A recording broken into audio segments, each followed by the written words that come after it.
Guys welcome. നല്ല ചൂടൊക്കെ അല്ലേ, നമുക്കൊരു മാംഗോ സ്മൂത്തി ഉണ്ടാക്കിയാലോ ഇത് വെച്ച്. അപ്പോൾ ഈ ഒറ്റ മാങ്ങയ്ക്ക് 60 രൂപയായതുകൊണ്ട് തന്നെ മാക്സിമം യൂട്ടിലൈസ് ചെയ്യാമെന്ന് വിചാരിച്ചിട്ട് ഞാൻ മറ്റേ ചുണഭാഗം കട്ട് ചെയ്തപ്പോൾ ആദ്യത്തെ കാമ്പൊക്കെ ഞാൻ എടുത്ത് കഴിച്ചു കേട്ടോ. പിന്നെ അടുത്ത ടാസ്ക് എന്താണെന്ന് വെച്ച് കഴിഞ്ഞാൽ തൊലി കട്ട് ചെയ്യുന്നതാണ്. തൊലി കട്ട് ചെയ്യുന്ന ടൈമിൽ ഒരു തുള്ളി കാമ്പ് പോലും തൊലിയിൽ പോരാൻ പാടില്ല. അതുകൊണ്ട് ഞാൻ അത്ര സൂക്ഷ്മതയിലാണ് കട്ട് ചെയ്തുകൊണ്ടിരിക്കുന്നത്. അങ്ങനെ തൊലി മൊത്തം കട്ട് ചെയ്ത് കഴിഞ്ഞിട്ട് ചെറിയ ചെറിയ പീസാക്കിയിട്ട് നമുക്ക് മിക്സിയിലേക്ക് ഇട്ട് കൊടുക്കാം.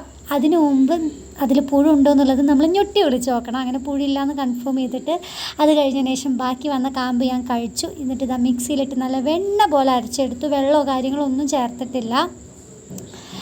കുറച്ച് നട്ട്സും കാര്യങ്ങളൊക്കെ ചേർക്കണം എന്നുണ്ടായിരുന്നു, പക്ഷേ ഇല്ലാത്തതുകൊണ്ട് ചേർത്തില്ല. അങ്ങനെ ഞാൻ കുറച്ച് റെസ്റ്റ് ചെയ്യാൻ വെച്ചിട്ട് ഇതുപോലെ ജെല്ലാക്കി എടുത്തിട്ട് കഴിച്ചു തുടങ്ങിയപ്പോൾ എൻ്റെ പൊന്നേ എനിക്ക് നിർത്താൻ കഴിയുന്നില്ല. നല്ല ടേസ്റ്റ് ഉണ്ടായിരുന്നു, അതുപോലെ നല്ലൊരു ആശ്വാസം ഉണ്ടായിരുന്നു. അപ്പോൾ ഇത്രയുള്ള വീഡിയോ ഇഷ്ടപ്പെട്ടെങ്കിൽ ചാനൽ സബ്സ്ക്രൈബ് ചെയ്ത് സപ്പോർട്ട് ചെയ്യാം. Love you.